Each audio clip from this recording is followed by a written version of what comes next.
Good afternoon, everyone. I'm Professor Ksenia Shmutina, and I'm the director of the Institute of Advanced Studies. Loughborough's Institute of Advanced Studies is the place where we host our international fellows and where all the exciting interdisciplinary conversations happen. And I think the topic that we're discussing today, disasters, is unfortunately the topic that is kind of here that we're hearing about every day, particularly now that we're seeing what's happening around the world in LA and kind of across the globe, really.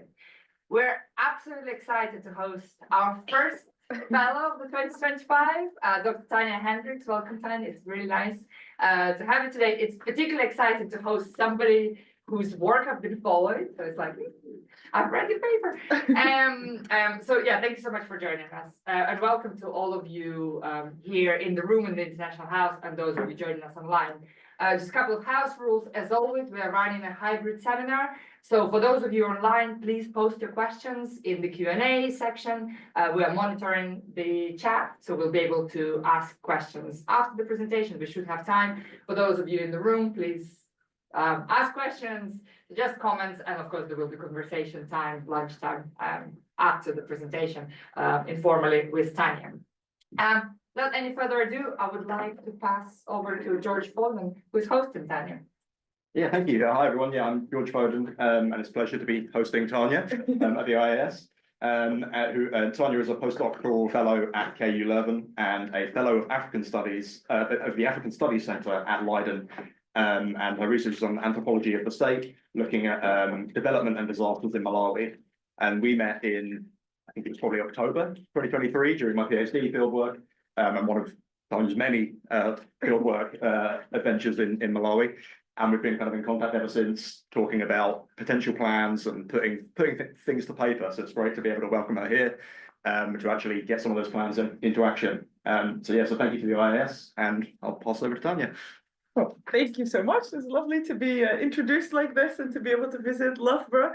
Indeed, we met on fieldwork, and I knew Ksenia's work. So I'm also really honored to be here and slightly nervous to be presenting this work to you, but I'm really happy that all of you came. I know everybody's probably really busy, and it's the start of a new semester soon. It's exams now, I think, so everybody's probably really busy catching up on all the stuff they wanted to do before Christmas.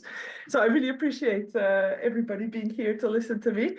I will be presenting some work that is actually based on the book manuscript that I've recently submitted. So I'm really looking forward also to hearing what you guys think and where I could maybe sharpen the argument still, because I'm sure there'll be revisions to deal with once the manuscript comes back. So don't hold back in the comments and questions time, and I look forward to hearing what you think. Yeah, I think I will just start. So in basically this talk, so my research is based on or grounded in the anthropology of the state. And in this talk, I really want to talk about the role of the state, especially in contexts and situations where it initially really appears incompetent, irrelevant, or ill-equipped, and perhaps also invisible.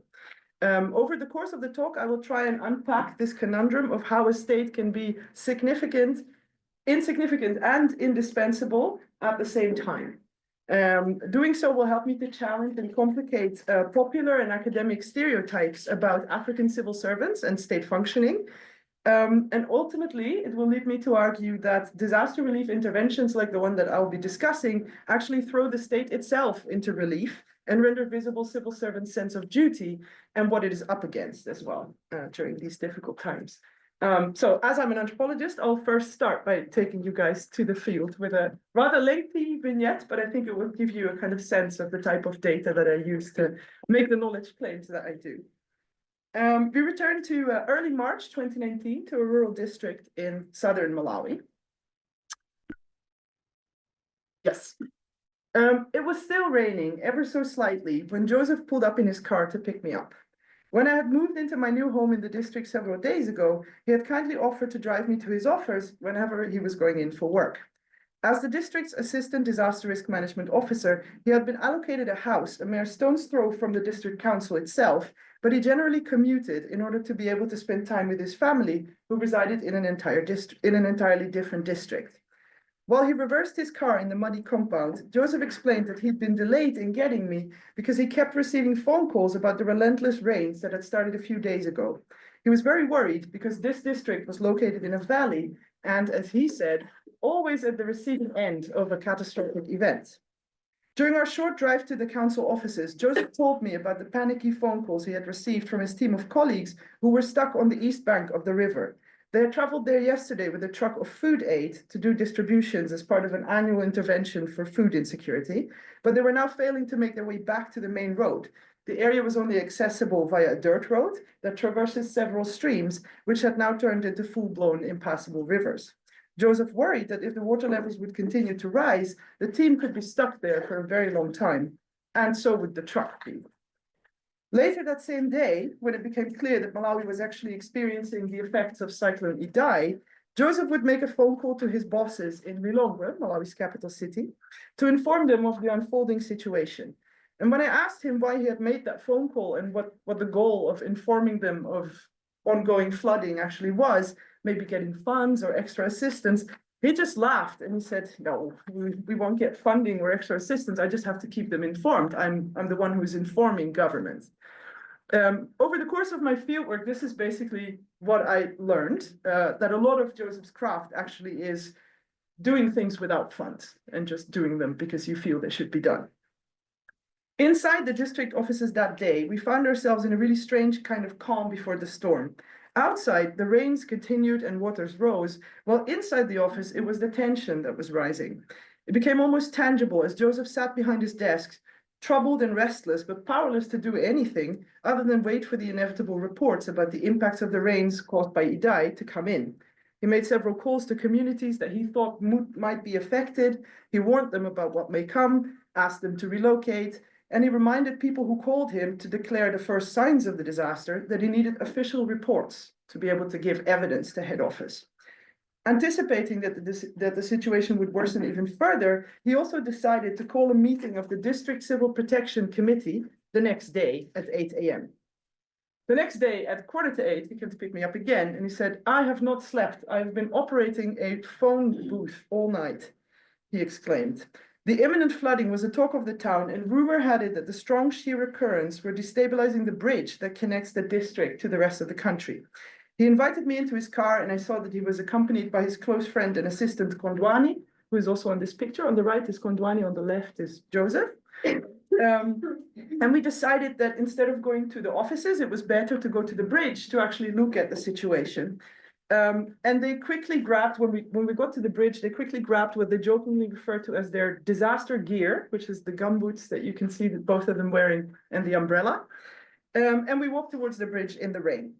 I felt really quite unprepared for the scenario that was unfolding because the rains that had clearly caused flooding, you can see that the trees kind of look like bushes. And this tar road is the only tar road in the district. It's the only one connecting this district to the rest of the country. But you can see that it kind of ends in the water. So we were already cut off at this point. The shear had clearly burst its banks and it caused flooding as far as the eye could see. Kondwani took some pictures of the trees and Joseph was on the phone. You can see that in this picture as well. He kept calling people. And when he managed to get a call through to one of his bosses at head office, he spoke really fast and I discerned a hint of panic in his voice, where he was explaining that this was worse than the floods of 2016, the floods of 2015, and all the ones that he had seen before. The whole district is affected, he exclaimed. We need assistance. Well, and so this was my second month in the field, but one of the first few days that I was really following Joseph. And I spent 12 months from this day on, following Joseph in everything that he was doing to respond to Cyclone Idai, but also to go into recovery afterwards and to prepare for the next rainy season. And Cyclone Idai has by now been overtaken by many other cyclones that have been way more deadly. But in 2019, Cyclone Idai was one of the deadliest cyclones that took place in Southern Africa. It caused days of incessant rains, really strong winds that caused landslides, but also lots of mudslides and rivers in places where they normally wouldn't reach. Lots of destruction and displacement, also in Mozambique and Zimbabwe. In Malawi, 60 people were killed, tens of thousands became internally displaced, and more than thousands of hectares of crops were destroyed. And this is really important in a country where 85% of people are directly reliant on subsistence farming. So this type of disaster immediately also triggers a new disaster in the season to come, namely hunger. The president declared a state of disaster in 15 of Malawi's 28 districts, which is different from a state of emergency, because in a state of emergency, sovereignty is renounced, basically, but in a state of disaster, sovereignty maintains or remains. And the declaration of a state of disaster enabled the president to call on the international community for additional assistance. And the word additional here is really crucial because the Malawi state and its citizens are profoundly dependent on humanitarian and development funding, also outside the context of disasters. About 40% of the Malawi state's budget comes from the international community through loans and all kinds of development aid. So as a country, you can say that Malawi kind of finds itself in a perfect storm. Malawi is located in southern Africa. I've put some maps, and this picture was taken by Joseph and myself when we were in the helicopter doing food distribution about 3 months after Cyclone Idai took place. So that gives you a kind of idea of the scale of actual destruction that this river caused. So Malawi is a donor-dependent country with almost half of its income coming from the international community, which also means that collaborations between state and non-state actors are standards. They don't just emerge when a disaster has occurred. They are a standard aspect of governance in the country. And there's a quite negative perception of the Malawi state as either being in the way or as changing the flow of funding. There's evidence of very high levels of high-level corruption, so not petty corruption at the bottom end of the chain, but really at the highest political levels. They've had many different scandals over the years in which this was proven to be the case. So there's not a very positive perception of Malawi state agencies, and very good reason for not having that. And I think the above sketch of Joseph's activities when Cyclone Idai began affecting Malawi also kind of exemplifies what many NGOs or maybe UN agencies also think about what state agents do. Namely, they sit in their office and they can't really do anything, and then they wait for reports and they try and send those on. So even though he was officially responsible to handle the situation, there was also not really much that he could actually do. There was not much within his actual power to actually do something. So at first glance, this also really resonates with scholarly debates and predictions about the state in a context of globalization, neoliberalism, and global challenges like climate change. The idea that the influence of the state is diminishing or is less important, less relevant. But as I try and show in the rest of this talk, that is actually not the case. That is what we would see at first glance, but if you dig deep, you actually see that the state remains very relevant and very crucial and central, not just to disaster relief, but also to making disaster relief possible in the first place. At the same time, in being so disaster prone, I think it's also important to mention that often in relation to disasters, responsibility is conceptualized quite state-centric. So a lot of climate change agreements rely on states as funders, but also as implementers, as signatories to agreements.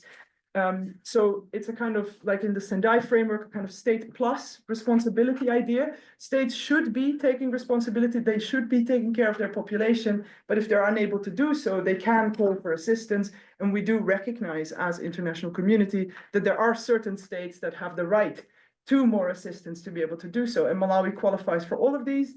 It's a low-income country, it's landlocked, has a long history of disaster, so it's well known that they are entitled to more assistance, but at the same time, the state is still supposed to be taking the lead. So yeah, even though the Malawi state lacks the capacity and resources to deal with disasters in its own territory, it remains central in efforts to do so.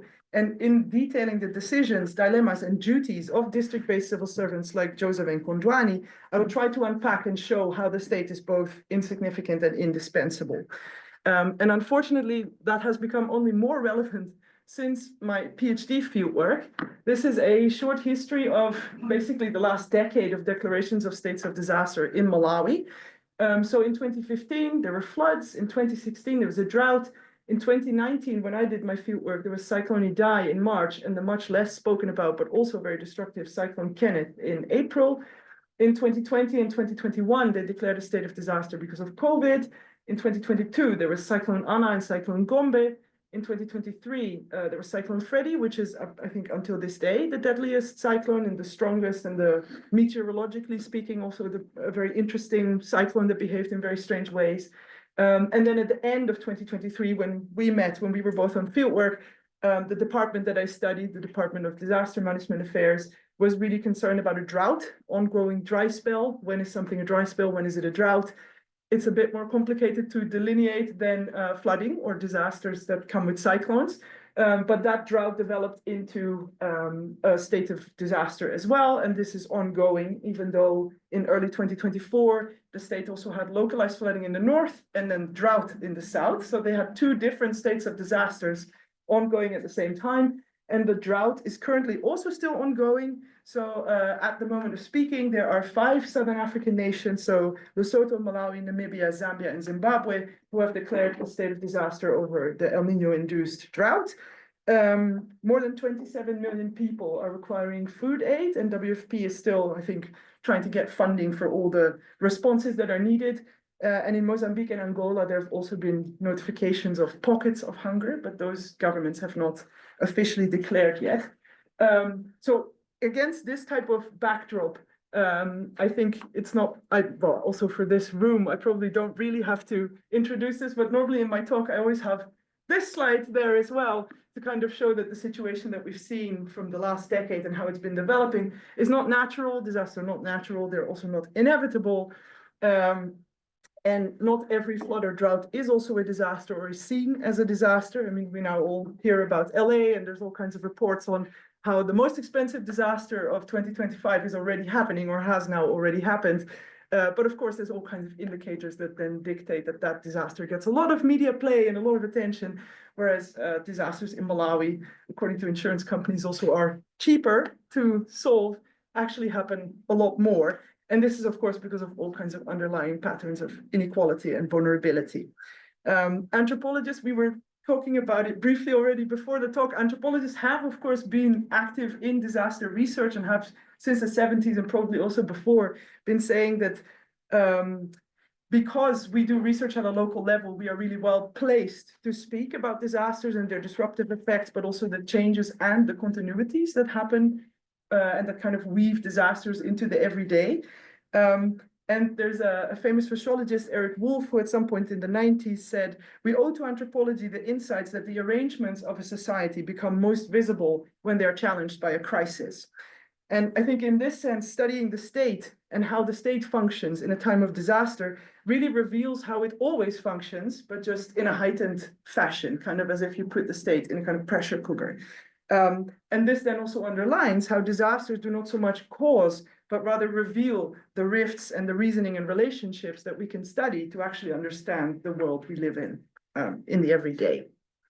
And disasters as such present a problem for people who are experiencing them, but also for governance. And this is where I, as a scholar of bureaucracy, am also fascinated, because then we create special ministries and departments that are going to deal with things that bureaucracy can't deal with. Which I find an interesting challenge. But as such, disasters also really expose the limits of what we can plan and what we can govern for.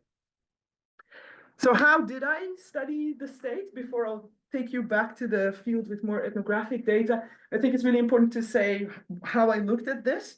And I think African states have often been described as dysfunctional, corrupt, absent, invisible, clientelist, patrimonial, neo-patrimonial, just nothing positive, basically. And this is really interlinked with dominant development paradigms and how development industries have thought about the third world, or the global south, we call it these days. So in the 60s, in the 1960s, many African states gained independence. In the 1970s, that meant there was a focus on basic needs, because there was the supposed, apart from pockets of disaster, there's this thinking that these governments were more busy doing their own thing and not paying attention to their citizens. And therefore, it was the moral responsibility of the West to step in and do basic needs like education and food. In the 1980s, there was a more neoliberal flow. The structural adjustment programs were introduced, which actually slashed state capacity. So it forced states who took these type of loans from IMF and World Bank to reduce the number of civil servants that they had working for them. So it actually made them less powerful in a way. And in the 1990s, this kind of culminated into a crisis of governance due to a very influential World Bank report in 1989. The Good Governance Agenda was then born. So the idea was that actually all the programs that the West had been introducing in the 40 years before had been correct. They just hadn't been implemented right. So the people pushing the buttons didn't do it correctly. They have afterwards, I think it's about 5 years ago now, they have apologized for the structural adjustment programs, and there has been more awareness that actually a lot of the mess we're currently seeing was not created by the states who are responsible for dealing with that mess. But that doesn't, alleviate the needs of those who are suffering the consequences in any way. And like I mentioned before, Malawi seems to fit with these kind of stereotypical or strongly political science-based views of what a state is and how it functions, in the sense that there has been proven misconduct with aid money. In 2013, a very big scandal which caused the UK to end its aid relationship. They've only resumed last year. In 2019, there was Tractorgate, issues with China. And in 2022, there was a very big corruption case, which is currently in court in London, with a UK national, Zunet Sattar, who was accused of bribing the government. And they've traced back a lot of his holdings to London, which is apparently the money laundering capital of the world. Anyway, so how did I study the state? What is even the state? On the left here, there's an example of a picture of the district archives. And I was not allowed to touch most of the documents, because if you touch them, they would crumble. So this is a kind of Schrödinger archive. Like, it's there, but if you try and consult it, it won't be there anymore. But it was being guarded, right? And this I find really important to stress. Like, there's clearly no facilities to safeguard these type of documents, but they're considered important and they are being safeguarded. It's just that, yeah, that doesn't yield much in practice. And on the right is a picture of the DODMA offices, so the offices of the Department of Disaster Management Affairs in Malawi's capital, which is where I've spent 9 months now doing fieldwork, and in the district I spent 12 months. So how did I study the state? Basically, I follow a kind of line of thinking from anthropology that started in the 1940s by Radcliffe Brown, and he stated that the state is not an empirical entity. So, and here I'm quoting him, the state in this sense does not exist in the phenomenal world. It is a fiction of the philosophers. What does exist is an organization or a collection of individual human beings connected by a complex system of relations. And this is, of course, how anthropologists would look at it, because we look at the relations between people and what that does. Then Timothy Mitchell has written about the state as a structural effect, which I find really useful. And his definition here was, the state should be examined not as an actual structure, as something that we can touch or point at, but as the powerful metaphysical effect of practices that make such structures appear to exist. And this is where, for example, discourse is also important, because in me speaking about the state, I speak it into existence as well. We all kind of share an understanding that there is such a thing as the state, even though if you would ask me where it is, I wouldn't be able to point. Is the state in London? Is it in the municipality offices here? Everywhere, nowhere. It's in the practices that we perform that we actually make this state exist. And of course, in the nitty-gritty, we then get to the anthropologists of the last few years who've been writing about how bureaucracy itself also is a system that is peopled. It is people who do bureaucracy. Bureaucracy on its own does nothing. Even computers don't do things on their own. We input things and then we click on a button, or we don't click on a button, and that does things. So this is how I look at the state, as something that people make, perform, do, enact in the everyday. And there's a really interesting edited volume by Thomas Bierschenk and Jean-Pierre Olivier de Sardin, who have written about African bureaucracies. Yes. Yeah. You see that there's fans in the room. This is great. I really love the book and their work, because I think they've really shown how working in contexts where a lot of the basic needs of bureaucracy that we have in the West and are presupposed to be present, such as offices with electricity, internet access, Excel programs on laptops, or even laptops for every employee, are not necessarily in place, which also means that the way in which the state is performed and functions is different. Not normative, so their big intervention was, we shouldn't look at this normative to say, okay, they're doing it less good. It is simply a different way in which the state functions, and we should study how, because then we can also better understand how this might be improved and what would be considered improvement by those doing the state or performing it. So this is why I focus on practices, which I consider to be relational and functional. And without all these people, the state would not function, so the state would not work. And this brings me, in my case, to two people. Because the two people that I spent the most time with are Joseph and Kondwani, who you saw on my first slide, This is a picture from Joseph during a food distribution. You can see he wears his vest, so he's also performing his department here, the Department of Disaster Management Affairs. And I studied him and the department that he works for well, since 2019 now, so for a total of about six years. And I've conducted over 20 months of field work, so 12 at district level following Joseph and Kondwani, and 9 months now at national level, where I followed 5 higher ranking civil servants.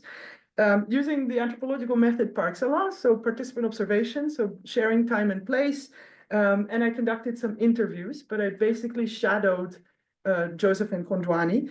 I speak Chichewa, which is Malawi's national language. So if people are speaking among themselves, I understand what is being said, but I don't speak all the different languages that are spoken in Malawi. So there are definitely also things I can't grasp, but usually I can follow what is going on.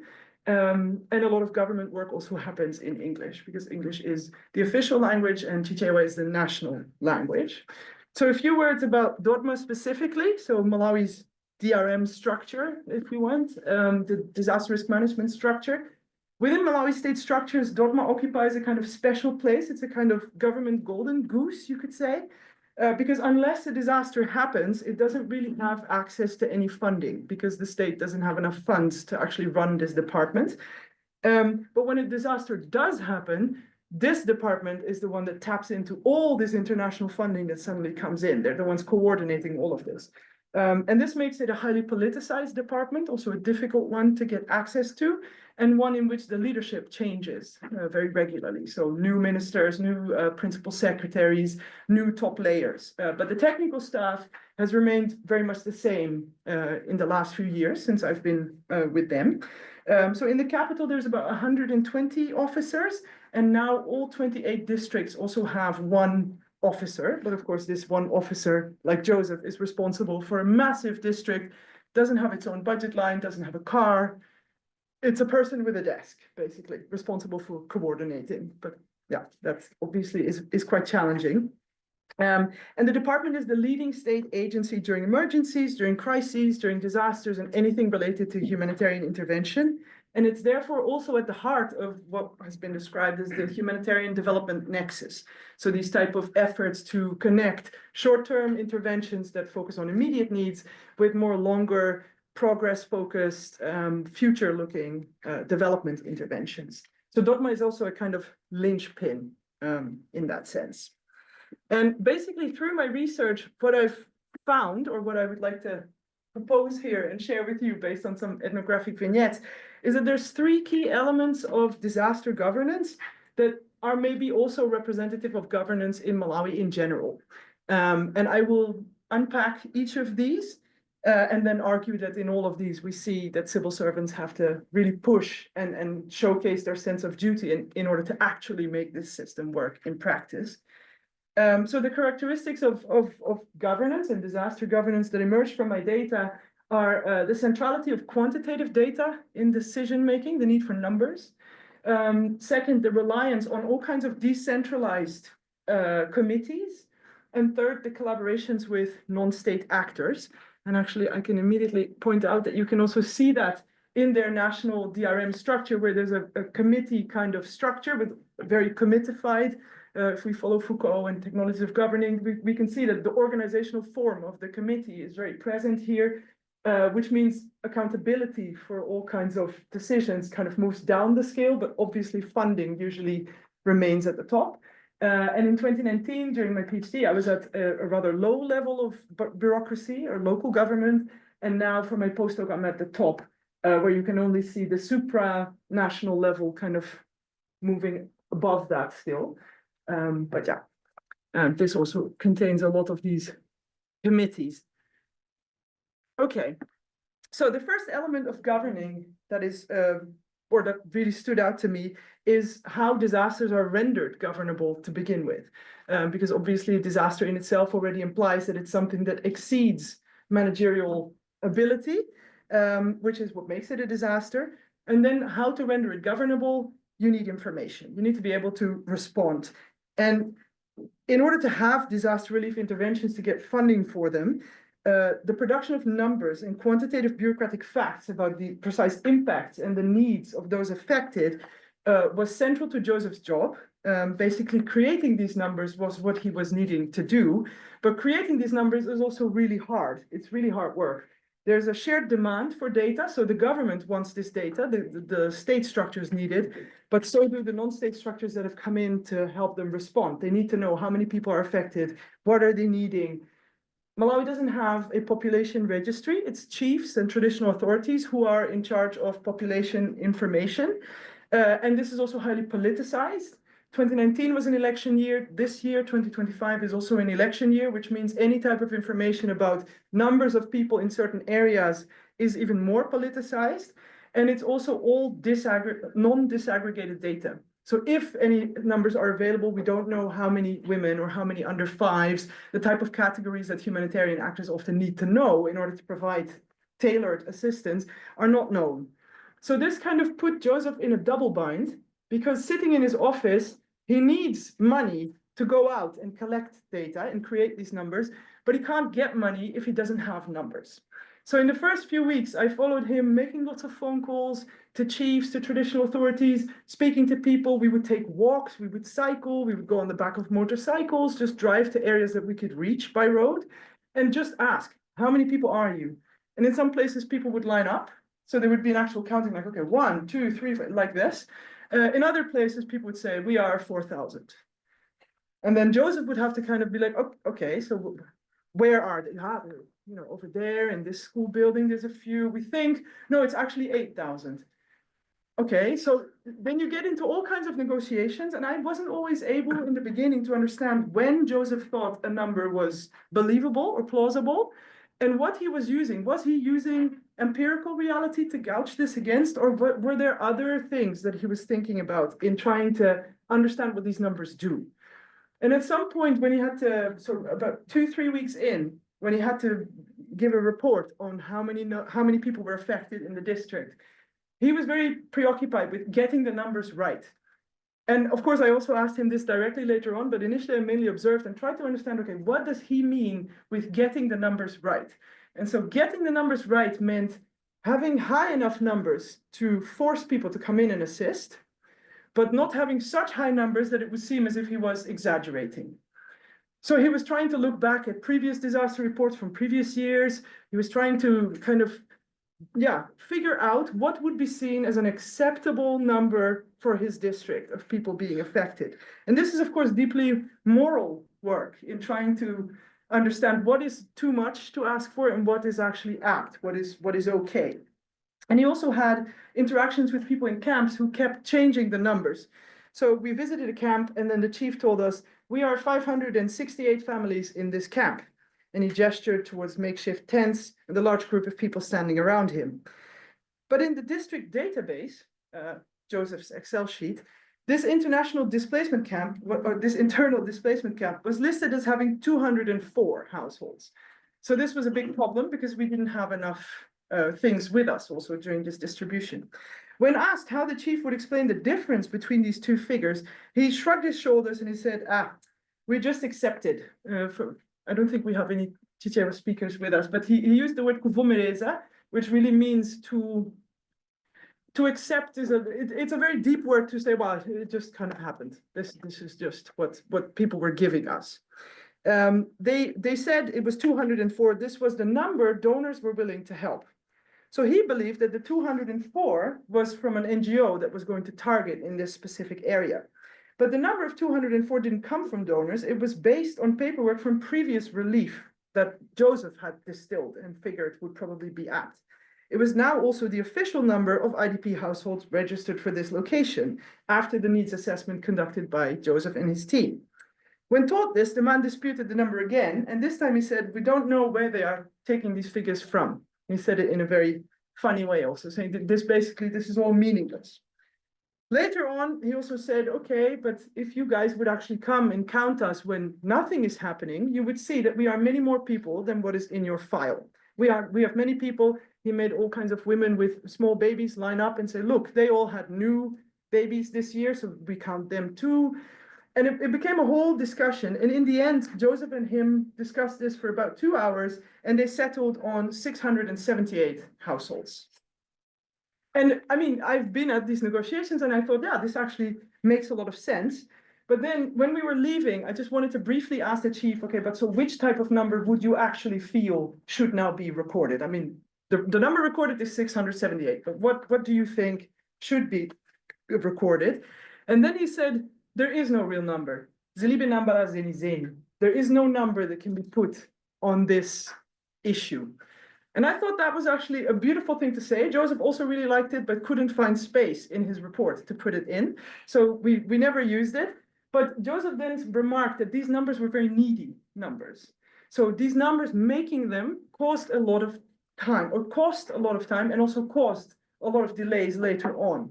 And I think that is something that this type of ethnographic work shows, that even if these numbers are at some point official because they end up in reports, what they mean on the ground might be very different. I therefore also suggest that these numbers should not be taken as empirical numbers. They're not reflective of empirical reality per se, which also doesn't mean there's corruption or lying. I just think we should understand them as moral claims on the increase of need, on the responsibility to be assisted when you are affected. And it is civil servants who make these moral claims, endorse certain claims, and not endorse others, which is really hard work. The second element is committee. So this working through different types of decentralized structures that are kind of part of the state, but not really, because they're not staffed by civil servants. So Joseph receives a salary. He refers to his salary as peanuts, so it's not a lot, but he does get paid to do this job. A lot of people who are in these decentralized civil protection committees are community volunteers. So committee members are largely volunteering citizens who are equally, much like civil servants actually, overstretched and under-resourced. Because if you have a committee, there's a picture here of a committee meeting in one area where we were discussing the disaster plans for next year. So the kind of anticipating the exits and what could happen in the community and think about how we should respond. And here they're all sitting, but none of these people, some of these people don't have phones, many of them can't read or write.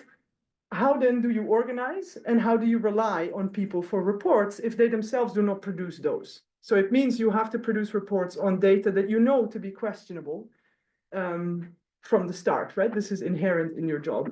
And so a lot of Joseph's work actually went into not what NGOs were thinking he was doing, namely emailing, calling people, collating reports.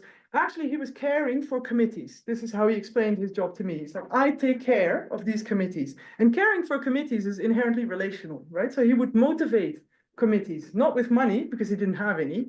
He would tell them, he would call them regularly and say, hey, it's really important what you're doing. We're really happy that you're there, that you're helping us. You're the eyes and ears of the state, you know, kind of introducing this image of working for the same functional body, but really, mainly giving them words or saying things like the reward for what you're doing now will be given in heaven, or benefits will come to your community.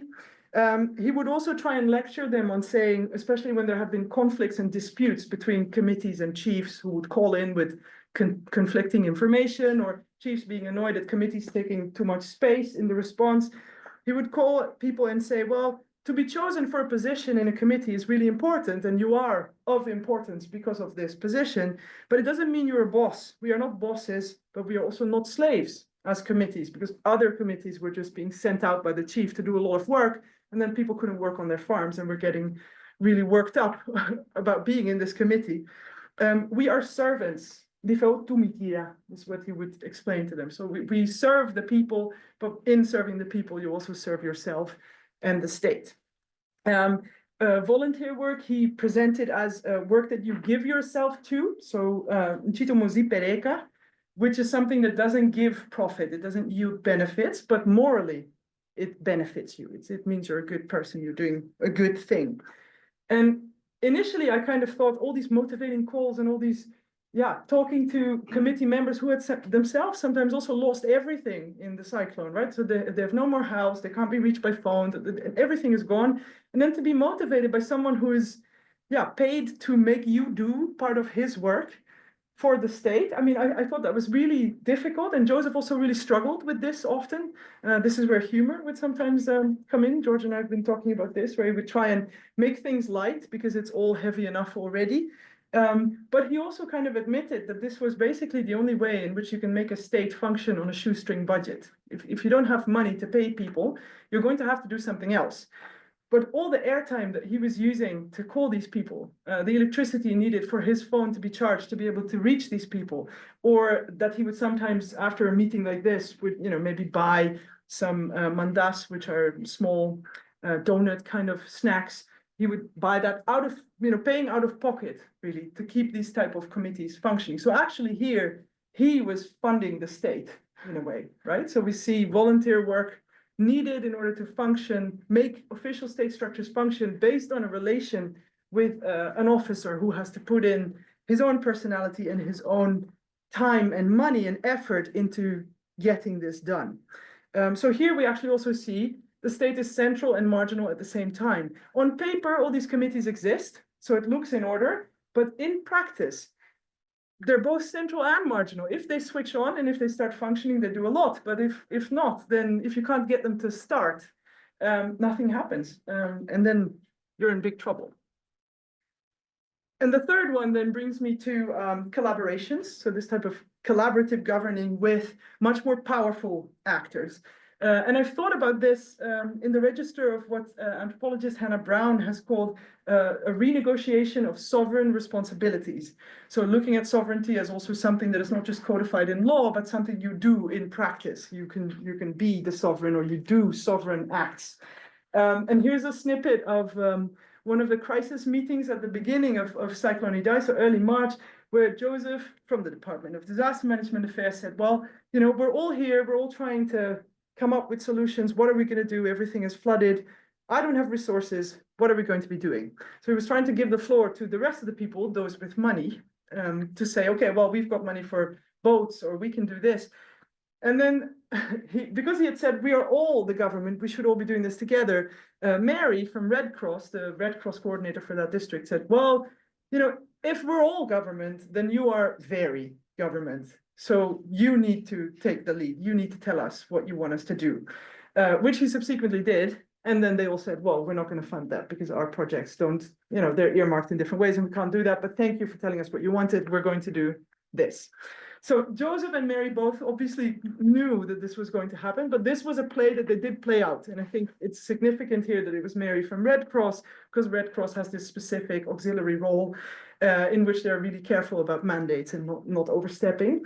But Joseph was actually in all these negotiations and in all these, I'm calling them negotiations, but in all these collaborations, negotiating his own position, right? As the one officially in charge, but not actually the one paying for most of the things that were happening. And one of the things he liked saying when he was in displacement camps and when food distributions were being done, so here's a picture also of one of those food distributions, he would say in his speech, and I've put the Cicero quote on the slide, he would say, well, it's not like these people that we've brought to you today have just gotten lost and accidentally found you.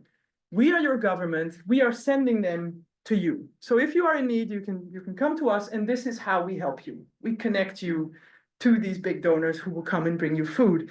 And citizens often didn't really differentiate. When I would speak to them, they didn't really differentiate between Red Cross, WFP. They would just say, the others, the partners of government, or the white people, Azungu, which is a term that denotes much more than skin tone alone. It's also about socioeconomic standing. But this is something that they weren't really interested in detailing whether assistance was provided through EU ECHO funding or UN. But Joseph would often really, really insist that even if there were all these different funders and donors involved, in the end, everything was the government. Zonse di Boma. Everything was actually them coordinating. And this, for people who are familiar with Malawi's history of dictatorship under Hastings Kamuzu-Banda from 64 to 94, Zonse di Boma is actually a very powerful political jargon to say, we are the sovereign. But it's also a kind of setting where, it's very clear that the emperor has no clothes. Because, he's proclaiming to be sovereign while facilitating food aid for its own citizens. And in these collaborations, therefore, Joseph was sometimes also getting annoyed. So he would say things like, in terms of resources, it seems like they are shining, but they have only been channeled through them. They're our resources. which in a way is correct, because if funding for disaster relief is assigned to Malawi and implemented through WFP, for example, technically the funding is Malawi. And he was annoyed at this other people being seen to be helping and him not. He would also say things like, yes, we do a lot, but NGOs like to show that they're on the forefront. So he felt that they were doing the back office, organizing the logistics, liaising with citizens, and then NGOs would take all the shine. And this idiom of stealing shine, kubea shine, is something I found really interesting because it kind of touches on ideas of visibility, which you need to be for funding and in order to get credit, but it's also a moral evaluation of claims for credit. So who is asking for too much? And the government simply has greater responsibilities, so shouldn't they also be allowed to then claim credit for fulfilling those, regardless if they're the ones who are paying? And I think here it's really important to remember that relief in Malawi's office or in Malawi's setting is routine. So it's not something that he only has to deal with once every 10 years. It's something that happens all the time. And I've added a picture here on the right of the office that Joseph was working from, where you can see in this office, which was itself affected by Cyclone Idai, there was no electricity working at the time because the rain had also come in, so all the cables were fried. They couldn't use any computers from the left side where the roof had been blown off, and the ones on the right had been fried because of the shortcut that electricity makes when you have electricity running and then water falls on it. So that was a really big problem, and they tried constantly to ask donors to also help them change and upgrade and renovate their own office. And this was considered as a completely immoral request by almost everyone who came to visit the district. They would say, we've come to assist your people, like where are the displacement camps? And then, yeah, the district commissioner would be standing there saying, well, that way, not here. And in this, civil servants would say things like, the quote is in Chichewa here, an NGO, they just come once, then they do their program, they get tired, they go home. Then another NGO comes, they do one thing, they go home. But us, we are always there, we are enduring, we are continuing, kupitiliza. At some point, somebody also said, pointing at this, well, it was the district commissioner, pointing at his office, he said, well, we are only working because we are government. If we weren't state, no NGO would let us work from this, like no NGO has to work from this type of setting. We wouldn't be expected to do it, but because we are the government, we have to. And he didn't mean that as, look at us, that was more his colleague who said, we are Malawians and therefore we work in makeshift offices to serve the people. This was a very grand statement, but this other person really meant it in a much more cynical way, saying, well, in the end, somebody has to do this, and apparently it's us.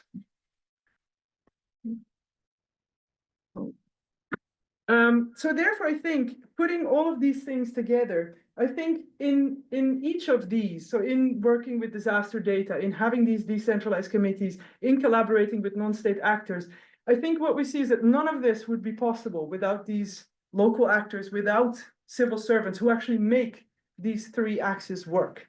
They experience disaster as kind of moral claims on the resources that are not theirs, but that they can distribute. And these numbers are needy, they have to be made.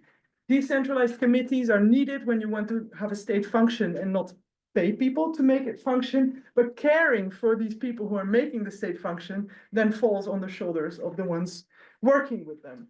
And the same in these collaborations with non-state actors, they're dependent on them, but technically also supposed to be in charge and leading. And so they're kind of outshined, but they're also fulfilling obligations by using these external funds.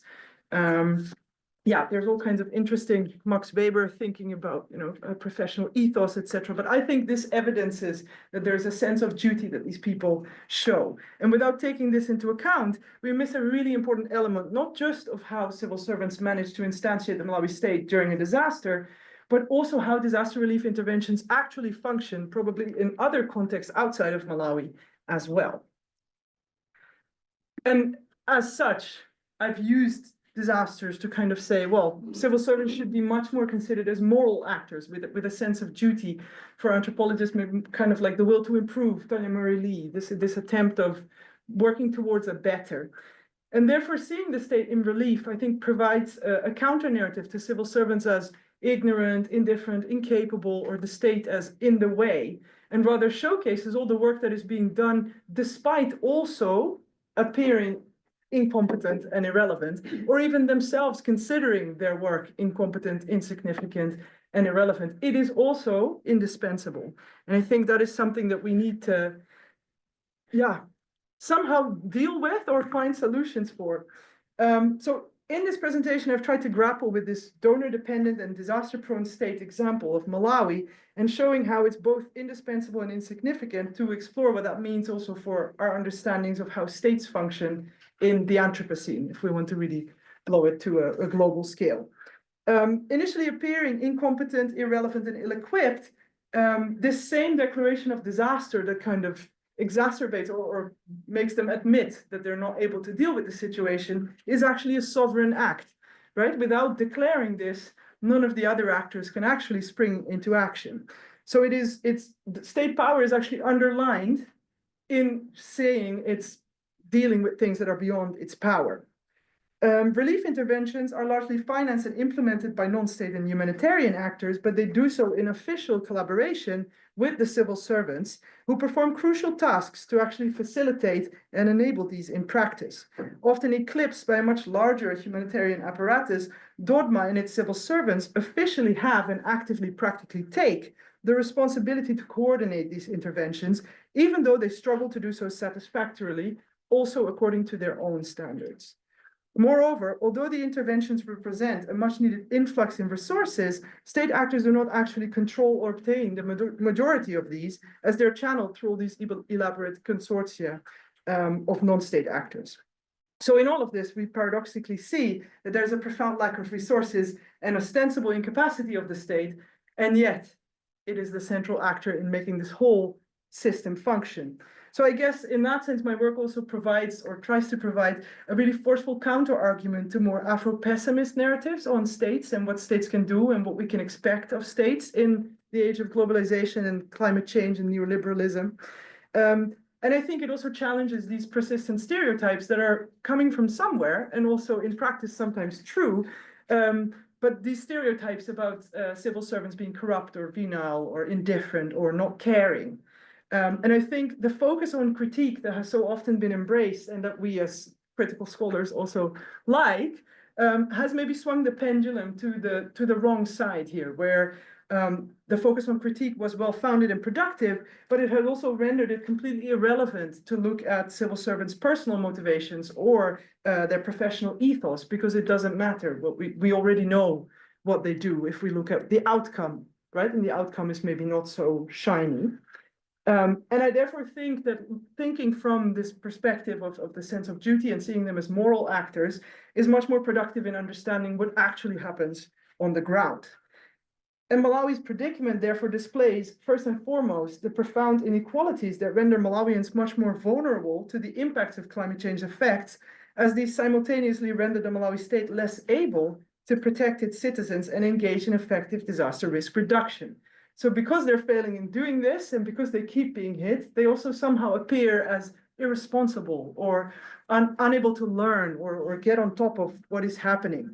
And the structures of power that undergird the times and the world we live in should be kept in mind when we assess disaster relief interventions or when we look at what is actually going on. The outcome doesn't always tell the whole story.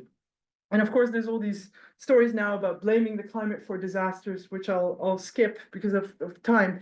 And there are a lot of high-functioning or high-level bureaucrats who will also say these things and say, well, we're not really responsible. This is climate change. I'm also not meaning that we should hide behind these type of narratives, because I think that really also just makes it really difficult to say who is accountable or who should be accountable. But I also think it is really dangerous to see that I don't want people to listen to my talk and then think that I'm celebrating this highly individual sense of duty as a way to cope with structural inequalities that force people in Malawi to rely on the individual sense of duty of civil servants, whereas in other parts of the world, we can think that these type of disasters are some kind of dystopian future.